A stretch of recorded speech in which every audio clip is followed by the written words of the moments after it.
C'est parti. Cher frère Ahmed Moji, salam alaikum. Alaikum salam, chef frère. J'espère que tu vas bien. Alhamdulillah. T'as l'air un peu fatigué. Je travaille, c'est normal. Toi par contre, t'as pas l'air fatigué, t'as l'air en forme. Bah, après une dure journée de travail, je suis en forme. Donc, on est ensemble parce que je vais te poser des questions qui sont d'internautes qui nous ont laissé sur le site des éditions Les 12. Et donc, j'aimerais que tu nous y répondes. On va essayer d'y répondre le plus clairement et le plus simplement possible. Inch'Allah. Et le plus court possible. Parce qu'on n'a pas beaucoup de temps.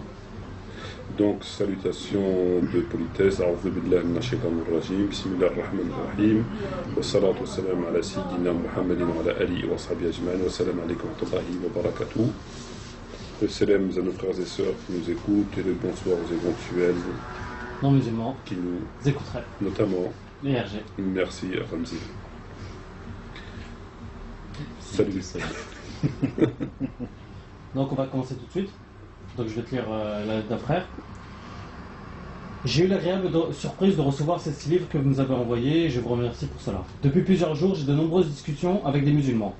Et je leur ai répété plusieurs fois que nous, en France, on ergotait énormément sur l'islam, par exemple sur les E411, etc. Et que l'on délaissait des choses importantes comme la zakat qui est un pilier fondamental. Ils me disent que non, car ils versent de l'argent à des pauvres et que cela a valeur de zakat. J'ai beau leur affirmer que la zakat se verse à un État, ils me soutiennent que c'est faux et ils me mettent au défi de leur fournir des sources qui confirment cela. Notez bien, cher Maître Mati, que ces musulmans-là m'ont montré des textes de fatwa qui disent que la zakat peut se verser directement aux pauvres ou à la famille. Donc ils demandent de lui fournir des sources et des arguments solides pour qu'ils puissent se confronter à eux. D'accord. Donc, le frère, dans son email, il me pose la question suivante. Il me demande de lui apporter des arguments qui prouveraient que la zakat doit être obligatoirement versée à l'État et non être versée directement de main à la main entre un particulier et un autre particulier, sans que l'État soit l'intermédiaire, aux pauvres, etc. Donc, il y a un certain nombre de personnes qui l'ont affirmé qu'on pouvait le faire et qu'on va même rapporter des fatwas qu'on pouvait le faire. Donc il me demande des arguments. C'est ça. Alors, il faut être complètement ignorant pour penser que la zakat peut être donnée de main à la main, sans qu'elle passe par l'intermédiaire de l'État. Il faut être complètement ignorant. Il y a un fait qui est reconnu, qui est rapporté dans tous les livres d'histoire, et qui est contesté par aucun savant, et qui n'est remis en question par personne, il est bien connu, c'est lors de ce qu'on appelle la grande apostasie. Lorsque le prophète Mohammed est mort, la grande majorité des tribus dans la péninsule arabique avaient apostasié. Ils avaient apostasié par quel moyen? Par le fait qu'ils acceptaient de faire la prière, mais qu'ils ne voulaient plus verser la zakat. Les notables de ces tribus sont venus à Médine, sont venus voir Omar ibn Khattab, qui était donc non pas le calife, mais le second, et ils m'ont demandé d'aller voir Abu Bakr pour accepter de suspendre le fait de donner la zakat. Omar ibn Khattab est parti voir donc Abu Bakr et il lui a proposé donc cette demande. Abu Bakr a catégoriquement refusé. Omar s'est appuyé sur un hadith qui était, on a vu, amputé, qui dit donc on m'a ordonné de combattre les gens, c'est qu'ils disent qu'il y a que Dieu, qu'ils sont envoyés de Dieu, à partir de là leur vie leur bien sacrée. Ce hadith est bien dans le Bukhari Muslim, mais il est amputé, puisque dans le même Bukhari Muslim, on apprend que le prophète a dit effectivement ça, mais il dit wa yuqimu salat wa yutu zakat. Et ce hadith est conforté par le Coran, qui dit idha tabu wa aqimu salat wa yutu zakat fa yakhwanakum fi din. C'est se repentir acquis de la prière et de la zakat. Donc Allah a mis trois conditions: la repentance, de la prière et la zakat, avant qu'ils obtiennent le statut de musulman. Donc Omar par la suite a reconnu son erreur, il a dit effectivement je me suis trompé, ce qui est très bien. Donc la question qui se pose à présent, que s'il était halal de donner la zakat de main à la main, d'accord, pourquoi Abu Bakr a combattu ces tribus et en a tué un certain nombre pour les contraindre à verser la zakat à Médine, au trésor public, comme il le faisait à l'époque du prophète? S'il était licite de le faire, Abu Bakr, bien sûr, aurait tout à fait accepté, puisqu'il est licite. Il ne les aurait pas tués. Ou alors, il faut nous expliquer. Donc Abu Bakr leur a dit qu'il devait verser la zakat comme il faisait à l'époque du prophète. Il était hors de question qu'il ne verse pas la zakat, d'être suspendu pour aucune raison valable, et il devait la verser à Médine, et non pas la donner main à la main. Sinon, s'il était ici, il aurait dit, ben, donnez-la où vous voulez, c'est halal, etc. Donc il a voulu la ramener à la pratique du prophète, qui était que il faut savoir que le prophète envoyait des percepteurs pour donner la zakat, et les percepteurs ramenaient la zakat à Médine. Donc il a tué ces gens, une partie de ces gens, afin qu'il verse la zakat, comme il le faisait à l'époque du prophète, auprès du calife de l'époque, au trésor public. Et après, l'État en dispose. C'est un impôt d'État. D'accord. Mais là, c'est un peu différent, parce que là, il refusait de la payer. Alors qu'ici, on ne refuse pas de la payer. On peut juste la donner là où non, c'est exactement la même chose. Qu'à l'époque, il refuse de la donner, ou que là, nous, on la donne, on ne refuse pas de la donner. La question, elle n'est pas là. La question qui se pose, c'est est-il licite pour un musulman de verser la zakat directement à un pauvre? Est-ce que c'est licite? Est-ce que c'est légitime? Est-ce que c'est conforme à la loi? À cette question, je réponds non. C'est complètement inexact, puisqu'on a l'exemple du prophète et d'Abou Bakr, qui, lui, les a combattus, les gens, etc., pour qu'ils versent de l'impôt à l'État. Donc, s'il était licite de verser cet impôt directement de main à la main, et que ces gens, justement, disaient, nous, il est licite pour nous de la donner à la main, donc la donner à la main, il est hors de question qu'on la verse à Médine, Abou Bakr a dit, il n'y a pas de problème, c'est halal, il n'y a pas de problème. Or, il leur a dit, vous devez la verser comme vous la versez à l'époque du prophète, donc à l'autorité. Si vous ne le faites pas, je vous combats. Il n'aura pas laissé d'autre alternative. Donc, si maintenant, aujourd'hui, ces gens disent qu'il est licite de la donner de la main à la main, il faut qu'ils nous expliquent ce qu'a fait Abou Bakr, et est-ce qu'Abou Bakr aurait tué des innocents et des musulmans parce qu'en fin de compte il était licite de le faire, donc il aurait tué, etc. Donc c'est quelque chose qui est complètement prouvé, il n'y a pas l'ombre d'un doute sur cette question. Donc j'invite les gens à se tourner vers ces récits et ces faits historiques unanimement reconnus qui démontraient clairement que tu es obligé de la donner à l'État. Donc ces fatwas sont complètement erronés. Ok. Voilà. Moi je vais repartir sur un message que t'a envoyé une sœur. Donc elle te dit: j'ai lu certaines de vos corrections avec un grand intérêt, et je dois vous avouer que je suis inquiète. À force de prêcher le faux, on finit par perdre le vrai, et pire par ne plus croire au vrai, par crainte de croire en quelque chose d'erroné. Les questions que je me pose sont les suivantes. Quelle est votre compétence? Connaîtriez-vous un ouvrage de confiance racontant la vie du prophète et des personnages clés de sa vie? Épouse, Sahaba. La question que la sœur pose est légitime, c'est-à-dire qu'elle a constaté qu'il y avait beaucoup d'erreurs dans les livres, qu'il y avait beaucoup de manipulations, qu'il y avait beaucoup de choses. Et cette question elle est légitime parce que il faut savoir que l'intégralité des récits qui nous sont parvenus date du 3e, 4e siècle. Donc de 300-400 ans après la mort du prophète. C'est là où ils ont commencé à regrouper ces paroles, ces faits, etc. Il y a des livres qui sont antérieurs, qui existent un siècle après le prophète. Donc, il y a beaucoup de livres qui ont été écrits, mais la grande majorité de ces livres qui ont été écrits avant ont disparu, ont été brûlés ou ont tout simplement disparu. La grande majorité, ceux qui nous restent comme Bukhari, Muslim et l'imam Malik et Ahmed, etc., datent du 2e, 3e, 4e siècle. Donc 200 ans après. Donc le support qui transmet l'information, lui-même, il est très fragile. C'est un support qui est très fragile, c'est-à-dire que ce support n'est pas à l'abri des mensonges, des erreurs, de la déformation volontaire, involontaire, etc. Donc le support lui-même, c'est pas le Coran. C'est pas une révélation qui a été faite, qui a été écrite, et donc elle est là, elle n'a pas bougé avec le temps. Donc le support est très fragile. À côté de ce support-là qui est très fragile, il y a beaucoup de gens qui ont écrit et qui malheureusement sont ou sectaires. Donc à partir de là, ils avancent ce qui les arrange, et ils contournent les textes, etc. Il y a beaucoup de gens qui n'ont pas les compétences, il y a beaucoup de gens qui ne poussent pas les investigations au plus haut point, donc il y a un certain nombre de choses qui font que la vérité a fait pas surface, pour des raisons volontaires ou pour des raisons involontaires. Donc c'est tout à fait normal. La question qu'il faut retenir par rapport à ça, c'est que maintenant c'est que l'auteur, le pratiquant, lorsqu'il a un livre, il doit intégrer dans sa tête qu'il peut y avoir des erreurs, des manipulations, etc., un certain nombre de choses. Et donc, il lit au conditionnel. Et il corrobore tout le temps ce qu'il lit par rapport... en fait, les courants de pensée qui ont existé dans l'islam, c'est quoi? Les courants de pensée qui ont existé dans l'islam, c'est une expression de leur étude. C'est-à-dire que toi, tu es un savant, vous avez étudié Bukhari, Muslim, et des livres de sources, toi un peu plus, lui un peu moins, etc. Et vous êtes arrivé à une conclusion. Donc, c'est une conclusion de ton étude. Et la conclusion, elle vaut ce qu'elle vaut.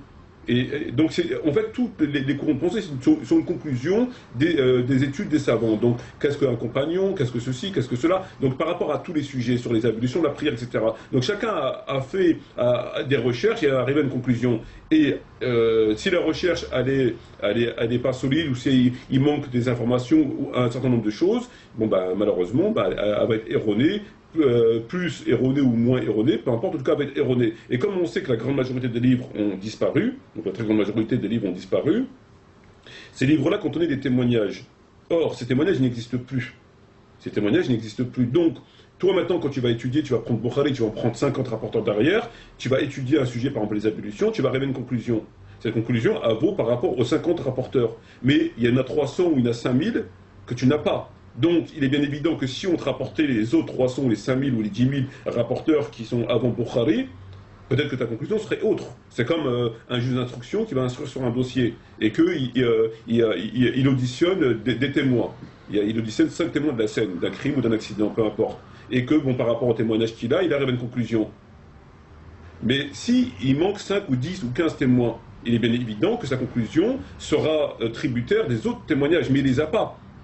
Nous, on est dans le même cas. Donc, on est toujours tributaire de ce qu'on n'a pas. Voilà. Okay. Et ça, donc, c'est le support il y a un problème au niveau du support, donc personne ne peut rien. Et il y a aussi un problème par rapport à la mauvaise foi des gens, le sectarisme, les gens qui ont manipulé volontairement pour égarer les musulmans. Il y a beaucoup de facteurs qui font qu'on est arrivé à la situation dans laquelle on est aujourd'hui. Voilà. Je te remercie. Donc, c'est un problème, je dirais, tout à fait, entre guillemets, naturel. Ok. Donc, la lettre d'un frère. T'as compris, j'espère. Oui. C'est la lettre des frères Mohamed. Je tiens tout d'abord à te faire part de toute ma gratitude pour m'avoir éclairé sur Tariq Ramadan. J'avais déjà remarqué qu'il avait un air de petit pédé. Mais de là à blasphémer comme il l'a fait au sujet des homosexuels et sur bien d'autres sujets encore, cela prouve bien que la communauté est sous somnifère de toute évidence. Cela autant, ensuite, il revient en disant... Le blabla à lui seul ne suffit pas, il faut réveiller les consciences car la communauté est en somnolence depuis bien trop longtemps. Aujourd'hui, blâmer le blâmable ne suffit plus, il faut agir. Bah avant tout, je tiens à le remercier chaleureusement par rapport à son message. Donc ça fait toujours plaisir, ça réchauffe le cœur des gens, que des gens prennent connaissance de la gravité des propos de Tariq Ramadan, donc notamment sur la question de l'homosexualité, c'est très bien. Je le remercie aussi pour son aide, parce qu'il propose son aide, et je suis entièrement d'accord avec lui, et on est tout à fait disposé à travailler avec lui, et avec toutes celles et ceux qui veulent travailler dans le sens qu'on connaît. Voilà. Il nous reste combien de temps ? Il nous reste 5 minutes, 5-6 minutes. D'accord. Ça va faire court. Hein. Vas-y, pas de temps. Ok. Donc, puis une autre question.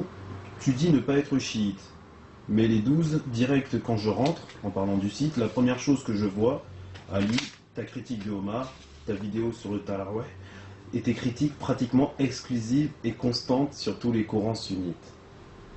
Donc 12, Omar. Ali. Et ta critique exclusive sur le cynisme, sur le courant du cynisme. Voilà. Alors, ça c'est quelqu'un qui a voulu voir ce qu'il a voulu voir. C'est-à-dire dans le site, il a vu que 12, Omar, Ali, et la critique sur le Coran sunnite. Il n'a pas vu l'être pour atteindre frère chiite, il n'a pas vu la correction de Tijani, il n'a pas vu la prise de défense sur Aïcha, il n'a pas vu tout ça. Il a vu juste les 12, Omar, Ali. Donc apparemment, ou il voit d'un œil, ou ses yeux ne voient que ce qu'il a envie de voir, et malgré lui. Il a dû voir la moitié de l'écran. Voilà. Donc par rapport aux 12, et même comme ça, on a du mal à... Les 12, tout le monde sait que c'est sunnite, Bukhari Muslim, donc c'est pas une propriété des chiites. Eux l'ont exploité, ils ont raison de l'exploiter, nous on ne l'a pas fait, et on a tort de ne pas l'avoir fait. Vraiment, les critiques sont rapportées, c'est des critiques constructives, c'est pas des critiques pour critiquer, c'est pour ou mettre en évidence des erreurs comme par rapport à cette tarawih, ou le jour du jeudi, donc c'est pas une critique comme ça, et il y a un respect, il n'y a jamais eu de propos déplacés, il n'y a jamais eu, Dieu nous en préserve. Ali, c'est un compagnon comme tous les autres compagnons, il a les mérites qu'on connaît, je vois pas en quoi il serait mal ou il serait chiite de parler de l'imam Ali, et critiquer le courant de pensée, ben, je crois que j'ai critiqué que le sunnisme, de façon constructive encore une fois, puisque je ne suis pas chiite, je suis sunnite entre guillemets, j'étudie le sunnisme, et quand je vois des incohérences et des choses qui me paraissent pas vraies, il est de mon devoir de le mettre à la portée du public afin qu'ils en prennent connaissance et donner leur point de vue. Voilà. Donc, et je tiens à rappeler que le chiisme est une idéologie. C'est pas parce qu'on dit 12 qu'on est chiite, c'est une idéologie, donc il faut arrêter de dire des conneries, des stupidités, quoi. D'accord.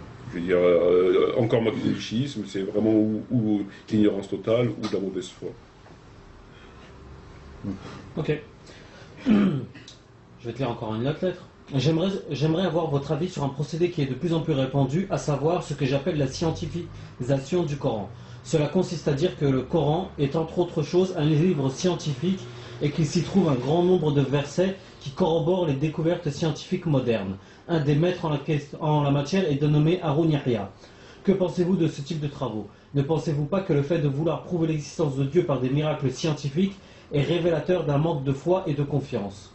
Que pensez-vous du fait que la découverte de ces miracles scientifiques advient toujours à la suite de découvertes scientifiques des non-musulmans?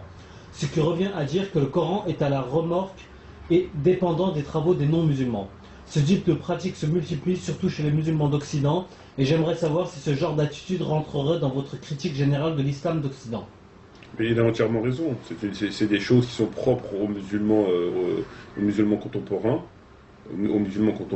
Et qui sont à mon sens condamnables.